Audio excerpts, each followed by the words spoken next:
Obrigado aos quase 30 mil inscritos em nosso canal.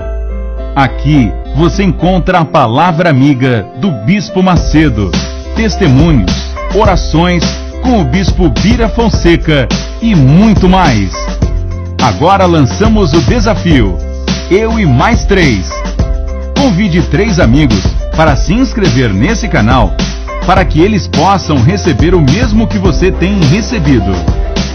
Vamos divulgar a palavra de Deus.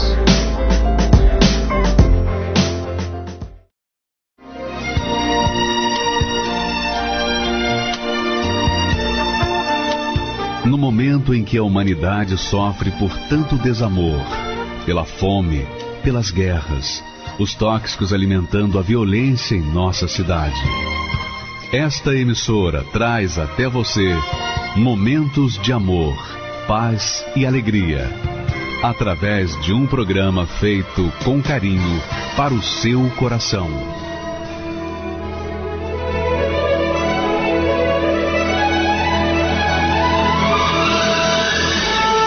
E agora, com você, a palavra amiga do Bispo Macedo.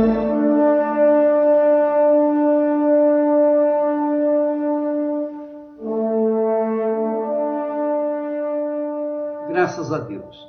Que o Espírito Santo, em o nome do Senhor Jesus, venha abrir o entendimento de todos os participantes dessa programação, para que ninguém fique sem entender a palavra e a vontade de Deus para a sua vida. Graças a Deus. Nós vamos começar falando sobre o coração. É a mensagem que nós falamos ontem à noite e é o que eu queria repetir hoje, quando Jesus disse assim: onde estiver o vosso tesouro, aí estará também o vosso coração.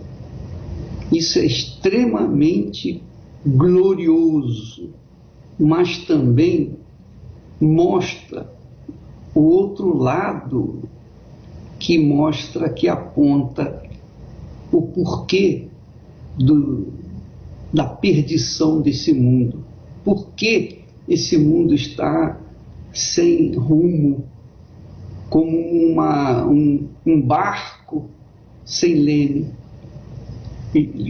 jogado pelo vento para um lado e para outro?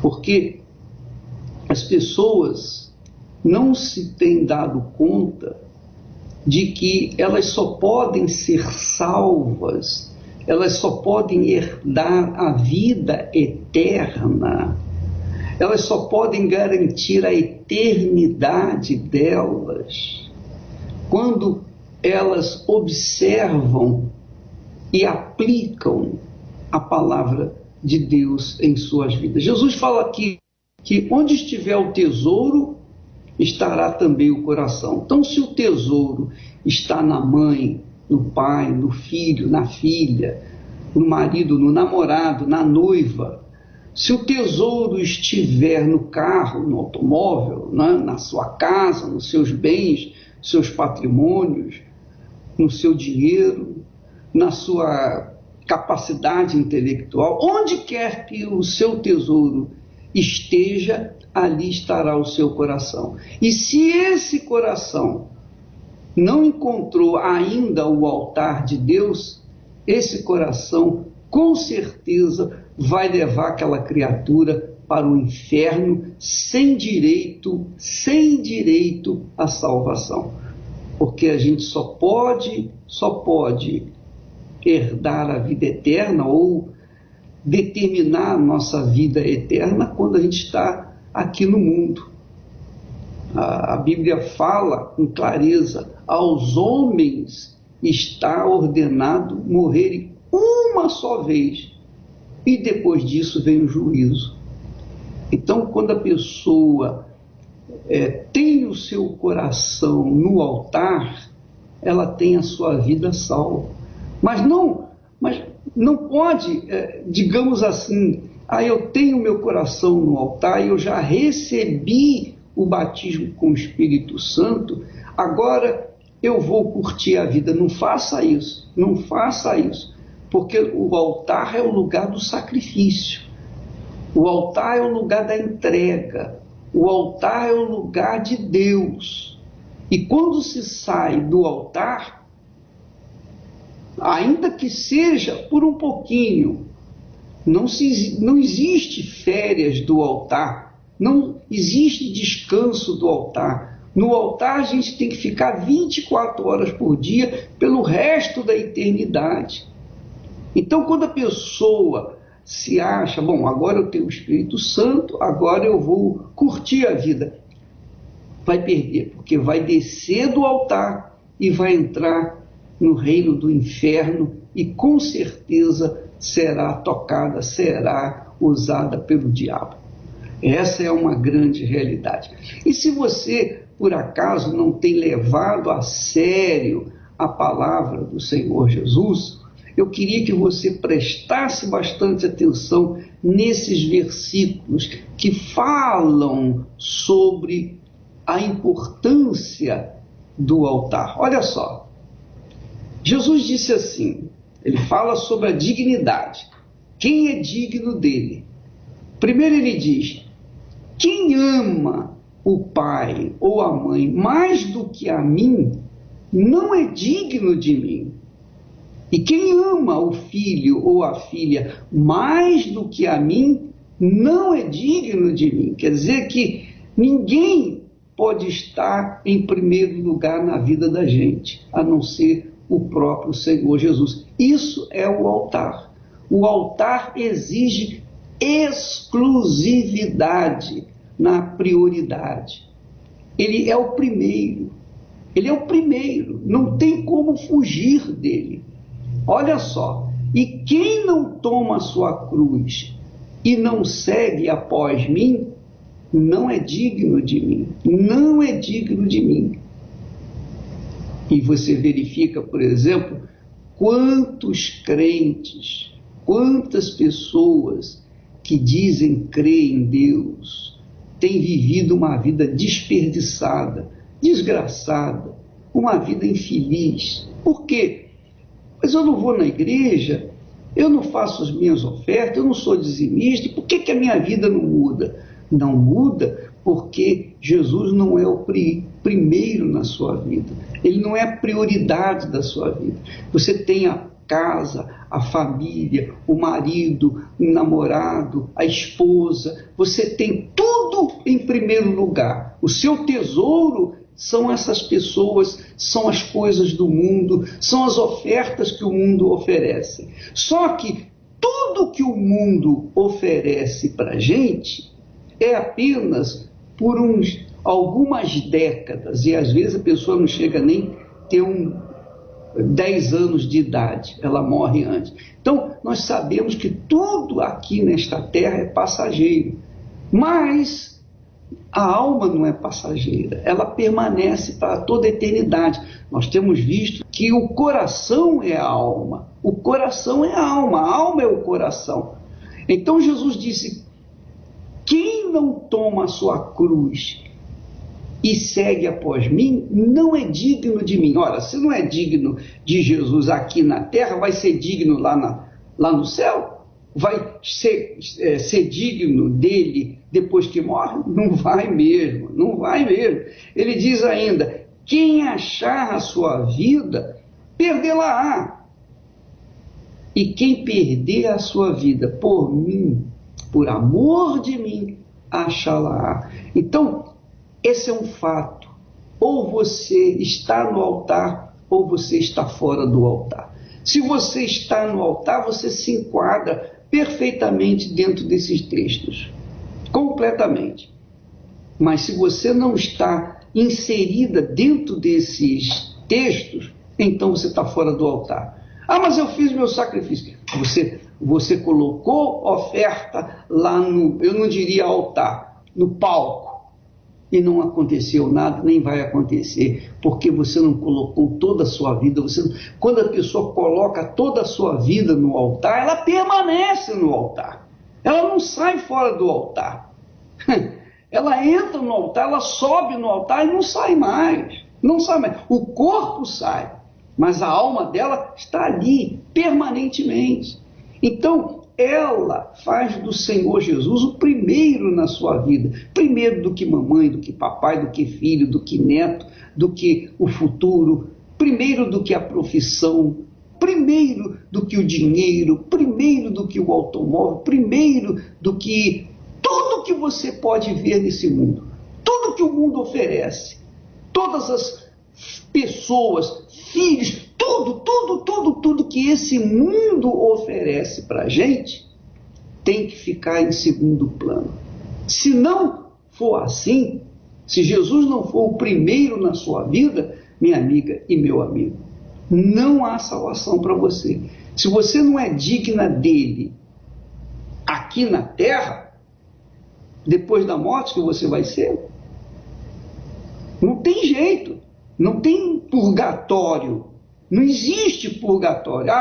Eu vou pegar todo o meu dinheiro, vou dar para a igreja, fazer missa, fazer orações, rezas, para garantir a minha salvação depois que eu morrer. Não tem jeito. Você pode colocar todos os seus bens, propriedades, você pode botar tudo o que você quiser lá para garantir a sua salvação. Não vai acontecer nada. Você, quando morrer, se você não colocar o Senhor Jesus Cristo o primeiro na sua vida, você vai para o inferno, com todas as suas rezas, missas, com todas as suas ofertas, com tudo que você deu, com todas as suas, digamos assim, obras de caridade. Não tem salvação. A salvação só é possível quando a gente toma a decisão aqui na terra. Toma a decisão aqui. Quando a gente sobe no altar e fica no altar, permanece no altar. Estou falando isso para você porque nós temos visto até pastores, bispos, que um dia foram cheios do Espírito Santo, pessoas cheias da presença de Deus, que ajudaram tantas outras pessoas. Mas muitos deles cochilaram na fé. Estavam no altar, mas resolveram pedir licença e tirar digamos assim, um dia de folga do altar. Você me desculpa fazer rir assim, mas é muito gozado. É triste, é tristíssimo, é cruel. Mas a gente acaba rindo porque é assim que as pessoas tolas pensam. Os tolos, os loucos pensam dessa forma. Eu vou tirar férias, eu não vou mais frequentar a igreja durante um tempo, vou dar um descanso para a minha alma. Aí é que está. Essa é a voz de Satanás. Satanás trabalha com sentimento. Ele usa o coração humano para fazer a pessoa sentir vontade disso, sentir vontade daquilo que desagrada a Deus. É claro, quando você deixa o altar, quando você sai um pouquinho do altar, você perde o direito à proteção do altar. É como diz o texto sagrado, você conhece o Salmo 91, aquele que habita no esconderijo do Altíssimo. O que habita é aquele que fica, que permanece. Não é o que vai no esconderijo do Altíssimo e sai, não. Diz o texto bem claro, o que habita no esconderijo do Altíssimo. O esconderijo do Altíssimo é o altar. Quem habita no altar está seguro, tem a proteção divina. Quem habita no altar está firme, alicerçado na rocha. Venha o que vier, venha os problemas que vierem, nada vai abalar aquela criatura, porque ela está sob as asas do Altíssimo. Então, minha amiga, não basta que você saiba, meu amigo, não basta que você saiba que aquele que habita no abrigo de Deus, a sombra do Senhor descansará. Não, você tem que estar lá, Você tem que estar lá. Eu tenho que estar lá. Eu não posso tirar férias nem um dia, nem uma hora, nem um minuto, nem um segundo do altar. Aliás, é o que o diabo tem feito nos dias atuais. Quando manifesta na igreja, o pastor manda ficar de joelho, faz isso, faz aquilo, e ele obedece. Mas ele também faz uma ameaça. Olha, se você sair do altar, se você deixar o altar por um segundo, eu pego você.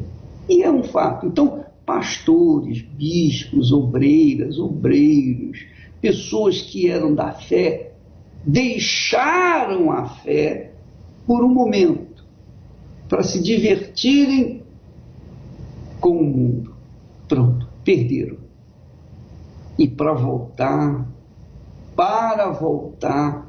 é uma dificuldade. Então, minha amiga e meu amigo ouvinte, se você está me ouvindo e ainda não está seguro da sua fé, porque quando você está no altar, você fica tranquilo, você está seguro. Você está seguro de que o seu nome está escrito no livro da vida. Agora, se você saiu do altar, o seu nome é apagado do livro da vida. E aí você perde. Então, Jesus disse, onde estiver o seu tesouro, aí estará o seu coração. Em outras palavras, onde estiver o seu tesouro, aí está a sua alma. Onde estiver o seu tesouro, estará também a sua salvação ou a sua perdição. Depende de cada um de nós. Cada um tem que tomar a sua própria decisão. Cada um tem que entender e colocar isso em prática. Colocar a sua vida no altar e nunca, nem pensar, nem esboçar um pensamento de querer sair. Porque o dia que sair do altar, já era. Jesus disse, quando o espírito imundo sai do homem, ele anda por lugares áridos, procurando descanso. Mas não achando, ele volta. E vendo a casa vazia, chama outros 7 piores do que ele e tornam a entrar naquela vida. E o estado daquela criatura se torna 8 vezes pior do que era antes. 8 vezes pior do que era. Ela estava no altar, mas saiu do altar por um instante, vieram 8. Quando ela subiu no altar, o único demônio que estava na vida dela saiu. Mas quando ela saiu do altar, vieram 8 piores. E a pessoa fica desesperada. Pense nisso, minha amiga. Quem ama o pai ou a mãe mais do que a mim, não é digno de mim. E quem ama o filho ou a filha mais do que a mim, não é digno de mim. E quem não toma a sua cruz e não segue após mim, não é digno de mim. E quem acha a sua vida, perde-a, vai perdê-la. E quem perde a vida por amor de mim, acha-la. Esse texto aí já fala mais do que claramente. Graças a Deus.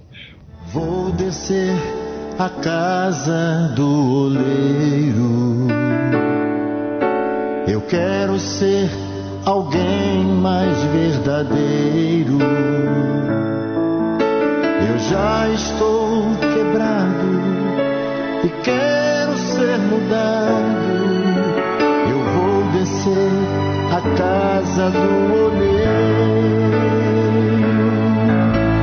Quero tirar a capa e te olhar nos olhos para perder o medo de me entregar completo. Quero ser restaurado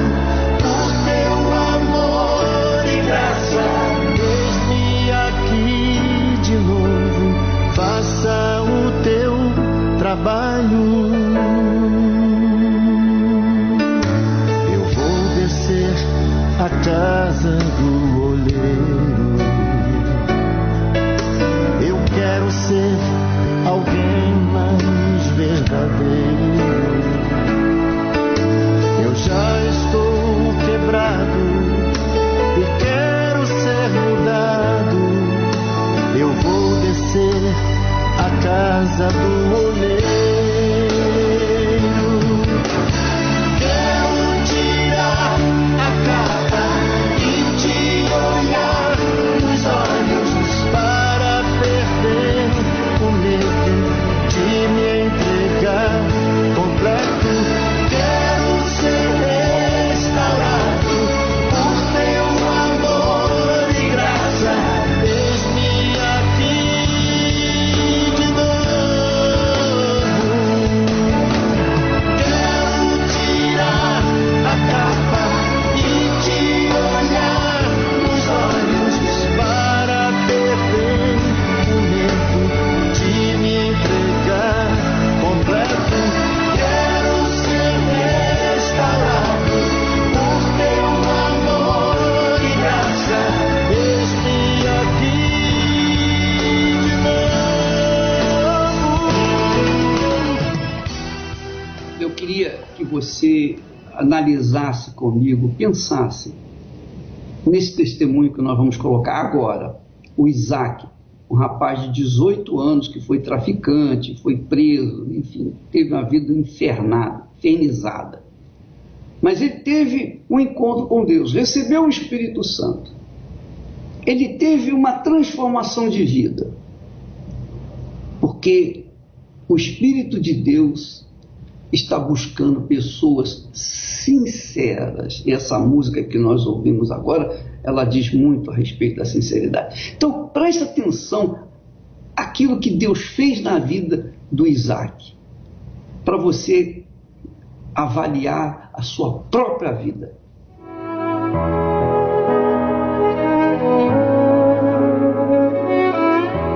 Meu nome é Isaac e eu nasci numa família destruída. Quando minha mãe estava grávida de mim, ela tinha 15 anos, e o meu pai era traficante, tinha 30 anos. E ele era chefe de uma boca de fumo, da onde eu morava, e a minha mãe também fazia pequenos furtos, assaltos, e também traficava. E eu já logo na barriga dela, ela já usava drogas comigo lá dentro. Logo depois do meu nascimento, e mais 2 irmãos, ela começou a usar crack. Então ela nos deixava sozinhos dentro de casa. Ela não acompanhava a nossa infância, ela não cuidava direito, por conta da droga. E o meu pai decidiu largar o crime para cuidar da gente, trabalhava e só voltava à noite. E os vizinhos, muitas das vezes comovidos com os choros da gente, na época eu com 2 para 3 anos, eles cuidavam da gente até um certo ponto que não deu mais. Eles chamaram o conselho tutelar, na onde o meu pai e a minha mãe, sem condições, perderam a nossa guarda. Não tinha referência de mãe. Meu pai, o que eu lembrava dele era o que os meus tias falavam, que era uma pessoa que usava drogas, até trabalhava, mas não tinha futuro nenhum, tinha estudo. Minha mãe, eu raramente via ela, era de 1 ano, aí depois 6 meses ela aparecia, depois 2 anos. Nisso eu fui morar com a minha avó. E ela sempre levando a gente, cuidando da gente ali na infância. Mas mesmo assim, ela não foi o suficiente, porque eu acabei sofrendo um abuso. Quando eu tinha 10 anos, eu sofri um abuso por parte de um familiar. E aquilo ali foi mexendo com o meu psicológico de uma tal forma que eu queria machucar as pessoas. Eu vi que aquilo ali me machucou, eu estava tão machucado que eu queria que as pessoas sentissem aquela dor que eu estava sentindo. Então, logo aos 12 anos, me apresentaram às drogas. Eu lembro até hoje da primeira vez que me ensinaram a usar drogas. E nisso eu fui tendo cada vez mais prazer. Chegou um momento que eu passei a morar com meu pai, e por ele também estar naquela vida, a gente usava do mesmo cigarro de maconha. Até que eu conheci o tráfico, fui preso. Pela primeira vez nós formamos uma quadrilha e partimos para um assalto. Nós cometemos, se eu não me engano, 2 ou 3 assaltos naquele mesmo dia. E à noite, sem esperar nem nada, a polícia invadiu o local onde a gente estava. E eu, sem reação, acabei sendo preso. Fui reconhecido pelas vítimas aos 14 anos. Minha primeira passagem, um assalto à mão armada e formação de quadrilha. Pela primeira passagem, eu fiquei pouco tempo, mas logo depois que eu saí, eu já voltei com mais força. Ou eu entrar de cabeça naquele mundo ali, eu tinha prazer, era prazeroso para mim. Qualquer lugar onde a gente estivesse, eu olhava, via que não tinha policiais ou pessoas que de repente poderiam intervir, e eu pensava assim, poxa, aquele ali, ele tem um celular que me atrai. Aquilo ali eu vou ter um dinheiro a mais, eu quero ver ele tirar a carteira e me dar. Eu quero tudo que ele tem. Eu fazia pela droga para ter o dinheiro, para ostentar, sim, mas era algo, uma mente criminosa, pode-se dizer. Aquilo ali me satisfazia. Era uma forma de preencher aquele vazio que eu tinha devido a tudo aquilo que eu tinha passado. Poucos meses depois, eu fui preso de novo, com 14 anos ainda, e foi um outro assalto. E naquele eu fui preso, levado à Fundação Casa. Eu só fui cair a minha ficha quando eu estava lá dentro. Eu achei que seria como outro, poucos dias, e depois ia sair e voltar a cometer novamente. Mas quando eu cheguei na Fundação Casa, aquele lugar, aqueles garotos ali, que caiu a minha ficha, eu falei, puxa, agora eu tô aqui dentro. E ali eu nunca me imaginava, passou um filme na minha mente do que aconteceu lá no passado, com a minha mãe, com os meus pais, o abuso. À noite era onde vinha aquela angústia, aquele medo. Poxa, eu tô aqui, longe dos meus pais, um garoto com 14 anos. Era uma noite atrás da outra, mais angustiante. Até que eu fiz uma oração. Poxa, meu Deus, me tira daqui. Mas era uma súplica da minha alma, porque ela estava já cheia daquilo ali. Aquilo ali já não estava fazendo mais bem, como se ela estivesse intoxicada de tanta maldade, de tanta crueldade, de tudo aquilo que eu estava fazendo. E até que depois dessa oração, foi passando esses dias, eu fui julgado. E Deus me respondeu. Ele, de uma forma que eu nem imaginava, ele trouxe os voluntários do trabalho da Fundação Casa lá para dentro. Um daqueles voluntários, ele falou assim, olha, ele sabe que se ele morrer agora, a alma dele não vai subir, não vai ter a sua salvação. E eu não perdi tempo, isso aconteceu na sexta-feira, a reunião era no sábado. Eu fui, eu falei, não, eu quero uma vida nova. Eu lembro que no primeiro dia eu me batizei, eu pedi para me batizar, porque eu sabia que aquilo ali não ia me render mais futuro. Eu subi daquelas águas um novo Isaac. Eu subi diferente. Eu já não queria mais as drogas, eu já não queria mais o tráfico, o roubo. Aquilo ali não fazia mais prazer, não me trazia mais prazer. Eu já não tinha mais vontade de fazer aquilo ali. O que eu queria era alimentar minha alma. Da mesma maneira que eu acordava e usava a droga, eu acordava e fazia uma oração. Eu pedia a Deus ajuda. Porque eu sabia que lá fora eu ia enfrentar de novo aqueles mesmos problemas, as mesmas situações, os amigos mais fortes ainda me chamando, e eu sozinho não ia conseguir suportar. Então eu pedia. Eu lembro que eu fiquei 4 meses ainda recluso e já tinha me batizado. E foi muito importante, porque 2 meses antes de eu sair, eu recebi o Espírito Santo lá dentro. Foi numa quinta-feira, eu lembro como se fosse hoje. Na quarta-feira tinha reunião e o pastor que estava fazendo aquela reunião, ele falou uma palavra que me marcou muito. Aquela palavra dizia que a gente tinha que buscar a palavra de Deus como uma criança busca o leite da mãe. E eu lembro até hoje o raciocínio que eu fiz, porque eu imaginei uma criança pedindo para a mãe ser amamentada. Ela não ia ficar quieta, ela não ia se deixar simplesmente por qualquer distração. Ela ia a fundo até conseguir o leite. E foi o que eu fiz.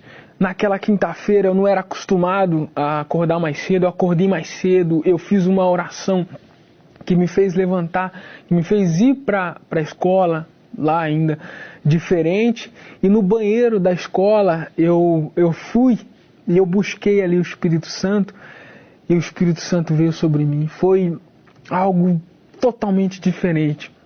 Ele entrou muito mais a fundo do que a droga. Ele passou pelo meu subconsciente e entrou na minha alma. Aquilo ali foi algo transformador.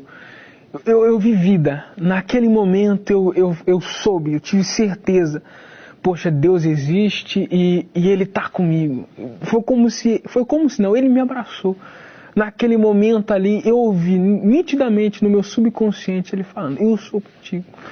E foi algo que até hoje eu não esqueço os detalhes daquele momento.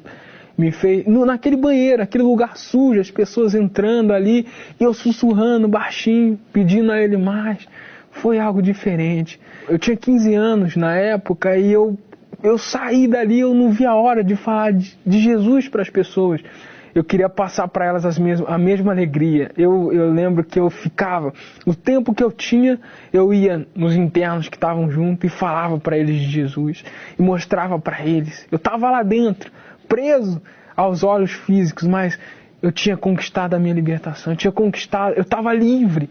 O meu espírito era livre. Eu me via outro jovem, outro homem.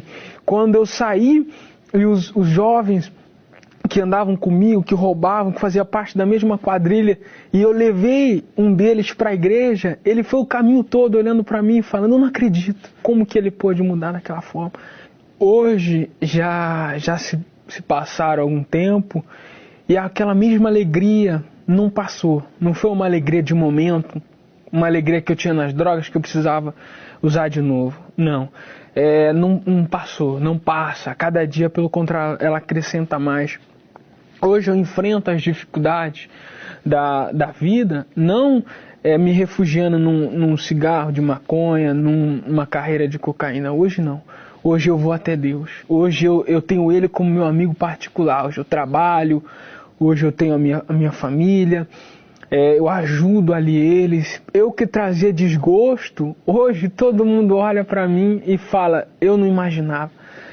Pensavam que eu ia ter o mesmo futuro dos meus familiares, preso na penitenciária, e hoje eles olham para mim e não acreditam.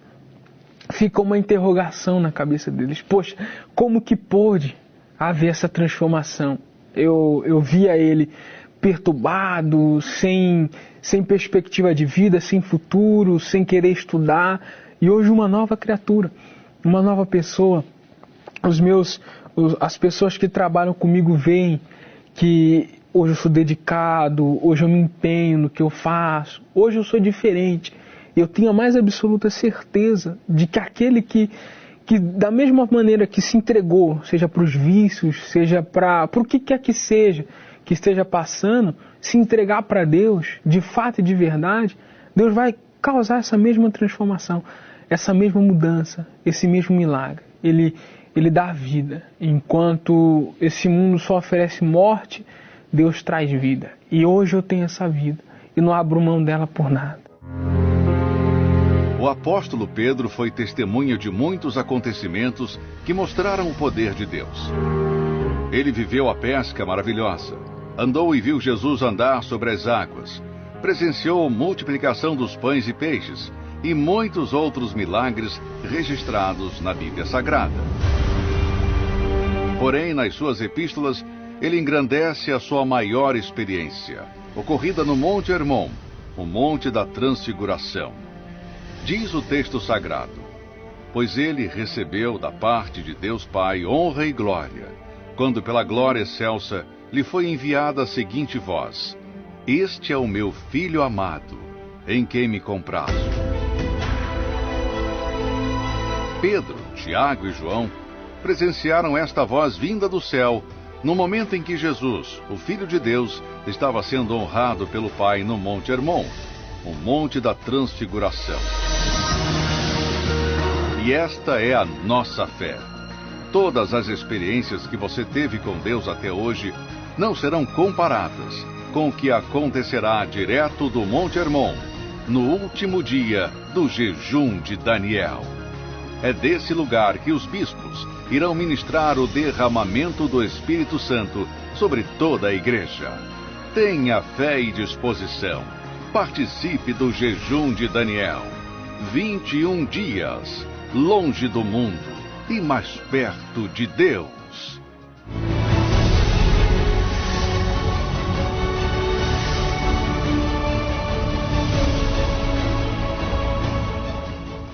Meu nome é Débora, sou arquiteta, tenho 53 anos. Fui criada dentro dos preceitos da Bíblia, mas eu não conhecia Deus. Depois eu fiquei adulta, me casei com um pastor de uma denominação evangélica e passei a exercer a minha função de esposa de pastor sem conhecer a Deus. Eu apanhava dentro de casa e eu via um testemunho dentro de casa e via a pregação dele na igreja e não batia, não era a mesma pessoa. Na igreja tinha o hábito do caicai, né? Eu estava numa zona de conforto, porque eu imaginava que eu tinha o Espírito Santo, porque eu participava de todas essas unções, né? Então, para mim, estava tudo bem, mesmo a minha vida sendo uma desgraça. Sofri de depressão, uma depressão muito forte. Eu fiquei 5 anos sem saber o que era dormir. Eu acabei sendo internada num sanatório e fiquei nesse sanatório durante 10 dias. E quando eu saí de lá, eu saí arrasada, arrebentada, minha vida tinha acabado ali. 13 anos de casados que nós tivemos que nos separar, porque senão os dois iam se matar dentro de casa. Numa tarde lá que minha mãe estava indo para o supermercado, ela encontrou com uma jovem e ela sugeriu, ela falou para minha mãe, olha, eu estou frequentando a Igreja Universal. Coloca ela dentro de um ônibus, eu busco ela na rodoviária e levo ela na reunião. E era justamente um dia de reunião de libertação. Daquela noite em diante eu já não precisei mais tomar remédio para dormir. Eu já passei a dormir sem medicamento. E Deus foi me abençoando profissionalmente, muito.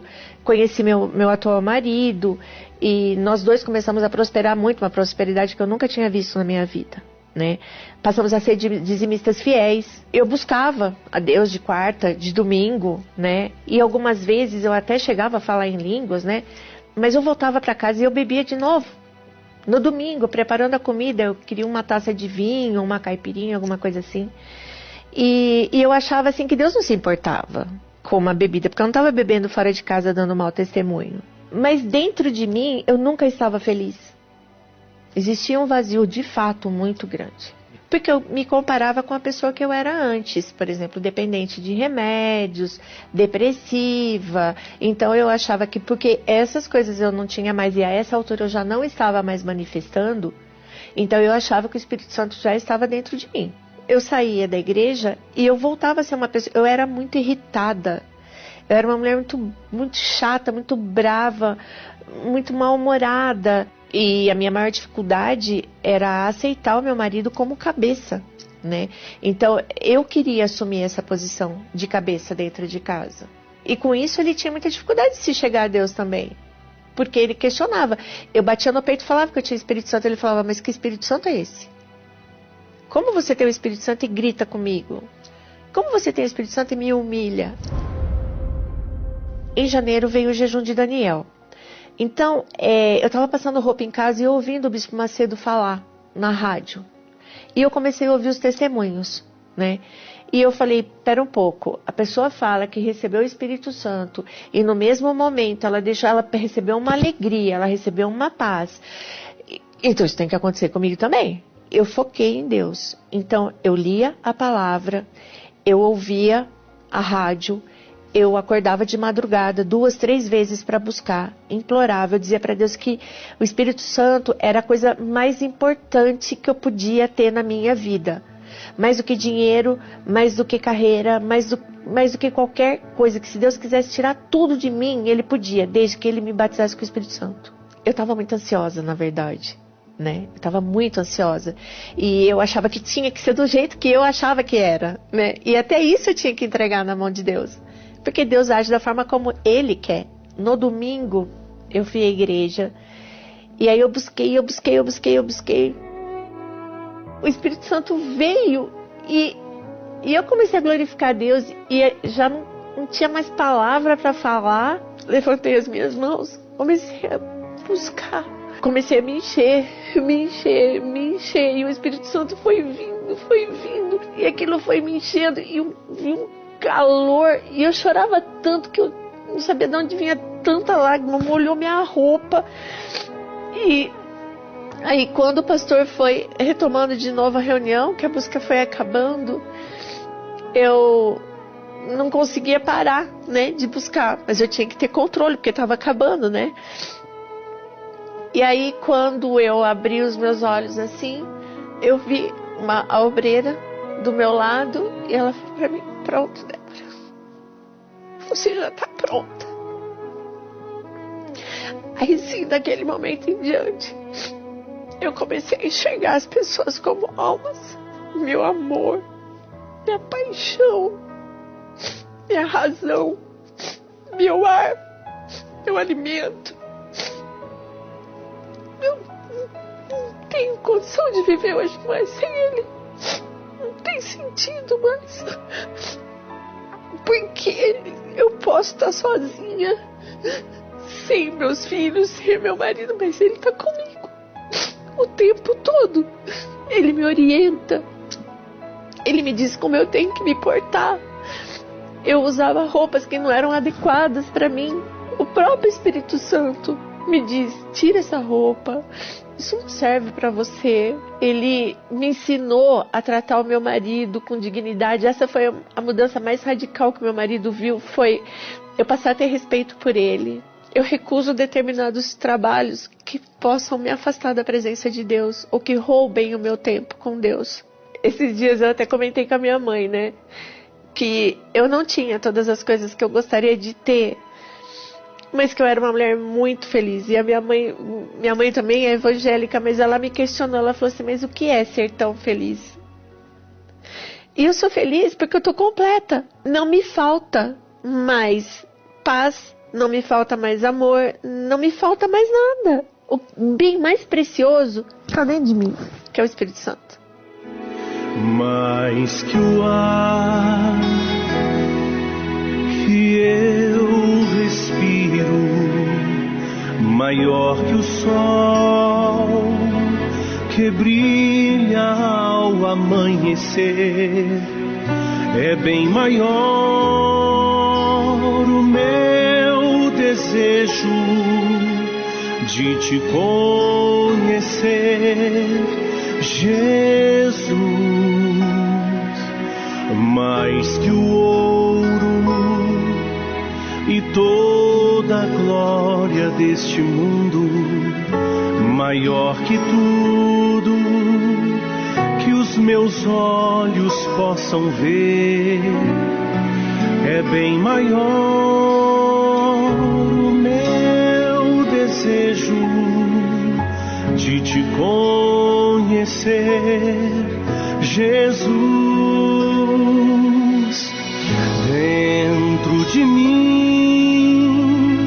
este desejo pulsa mais que um coração emocionado. Não tem explicação o quanto eu quero te conhecer, Jesus. Humildemente peço a ti, eu quero tanto nascer de novo. Troca, Senhor, meu coração que é velho por um novo dentro de mim.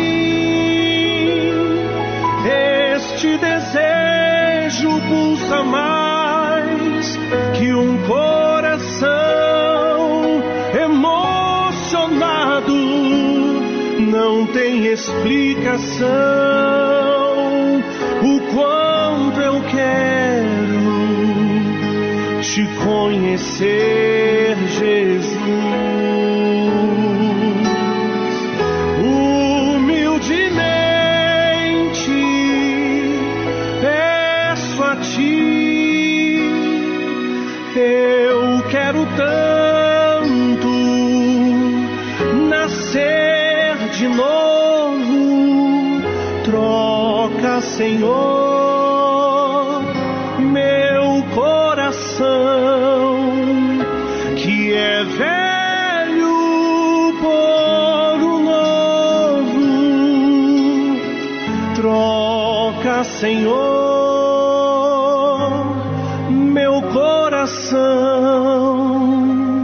que é velho por um novo.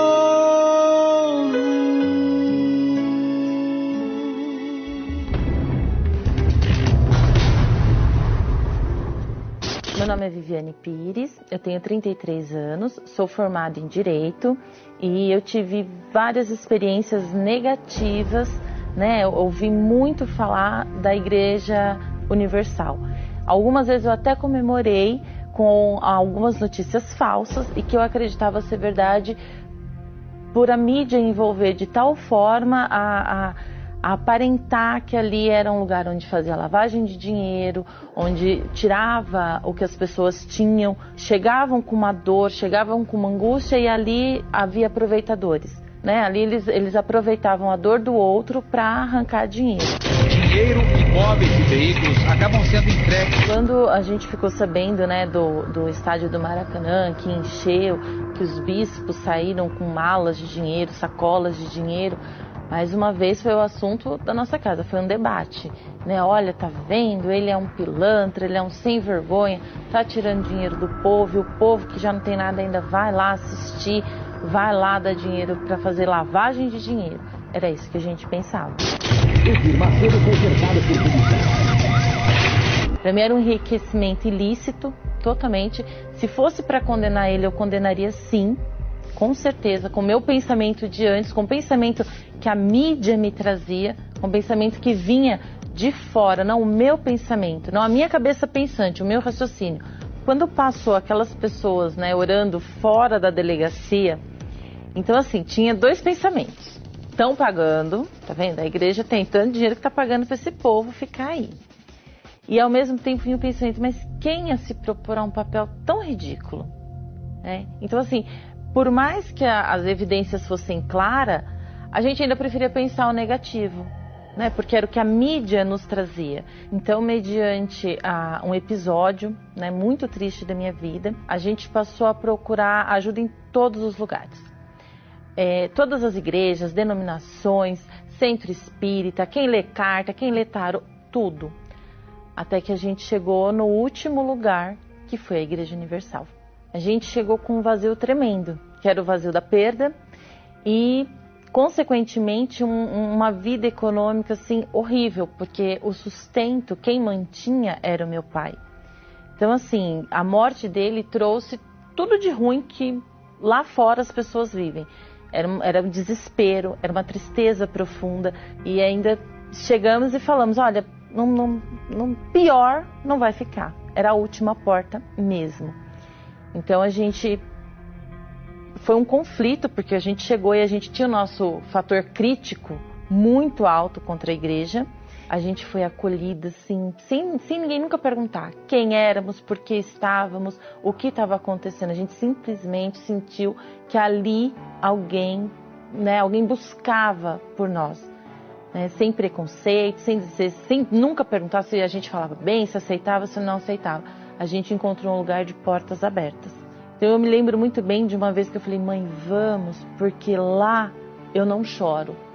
Dentro da igreja eu não chorava, eu sentia paz.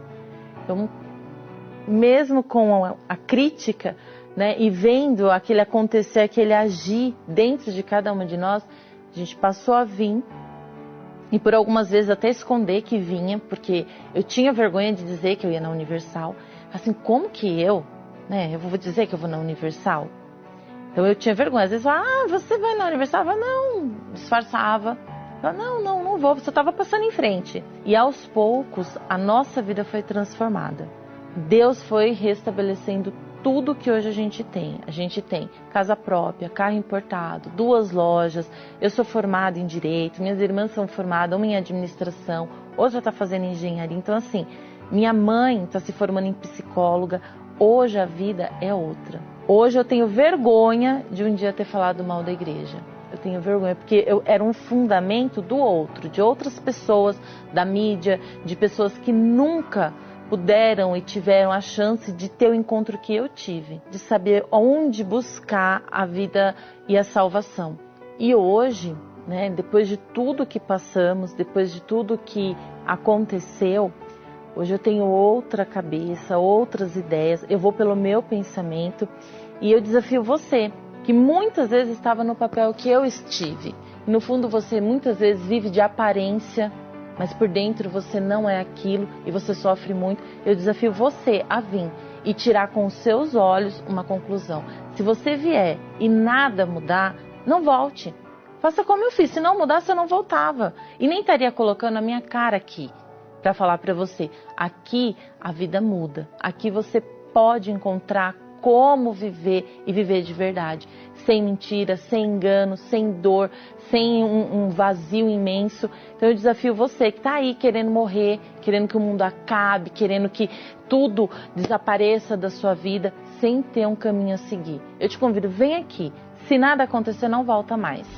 Quem vê meus olhos não sabe as lágrimas que derramei. Quem vê meus pés não sabe os espinhos que pisei. Se ouvir minha voz, não sabe as vezes que eu me calei pra não sofrer. Quem vê minhas mãos não sabe as batalhas que travei. E o meu sorriso, que muitas vezes eu disfarcei.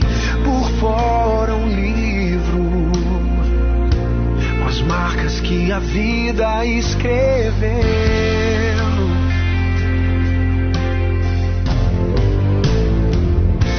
E diante das coisas que eu não pude evitar, eu encontrei abrigo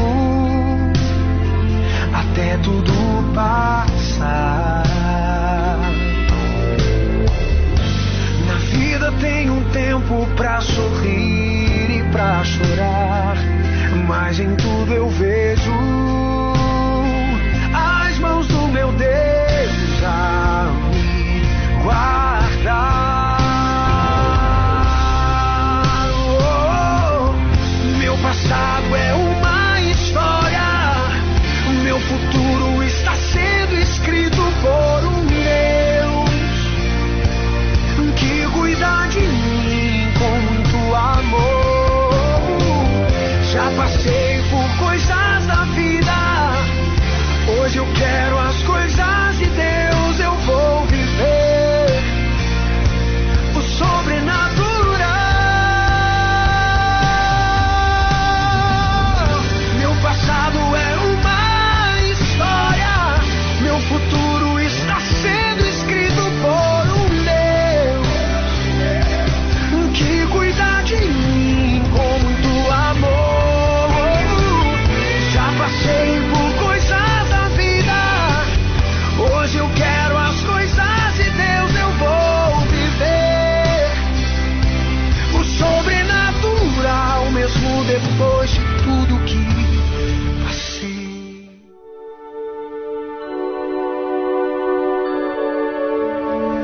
A oração é o elo que nos une a Deus.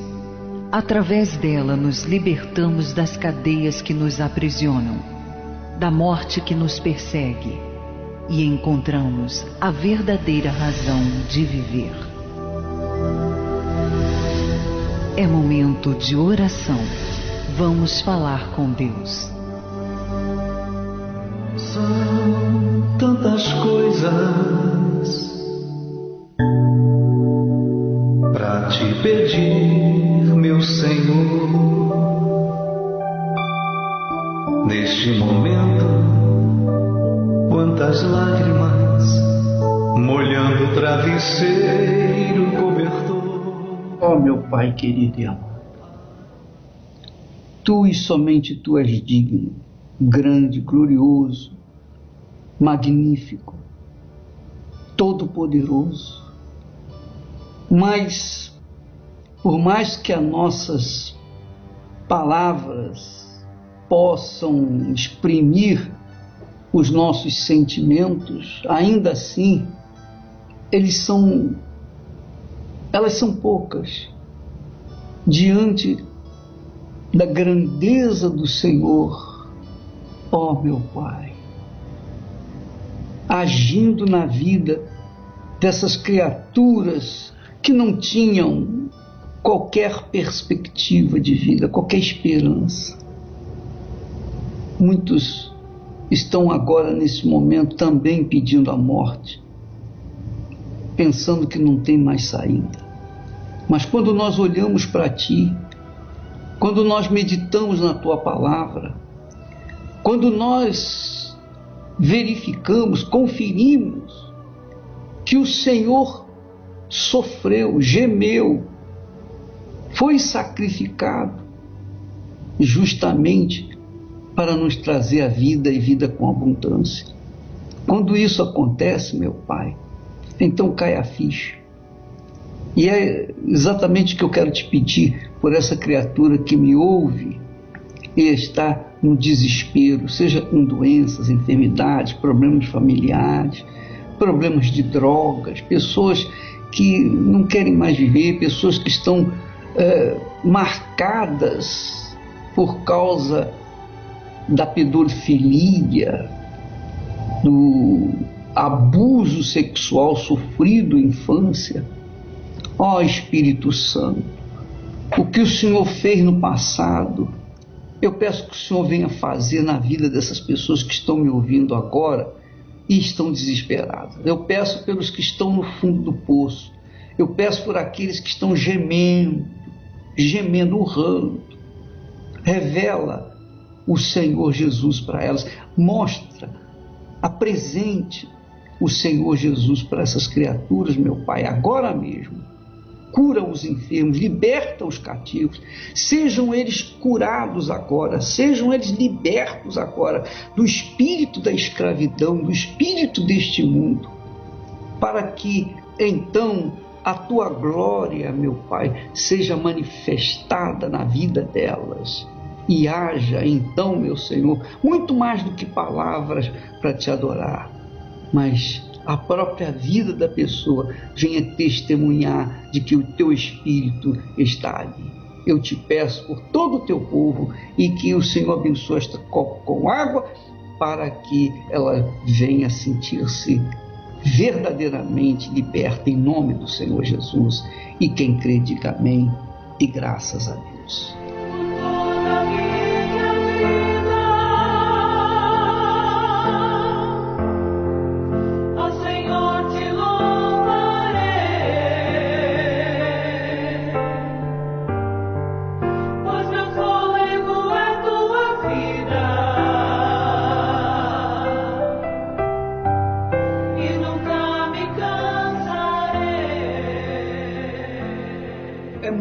Gratificante ver quando a oração alcança o trono de Deus e traz a resposta, não apenas para mim, mas para aqueles que manifestam a fé no nome do Senhor Jesus. Jesus está vivo, e porque Ele está vivo e é o Todo-Poderoso, não é impossível para Ele, nem para aqueles que nele colocam a sua fé. Nós vamos ficando por aqui e até lá. Que Deus abençoe a todos em nome do Senhor Jesus. Não há fé.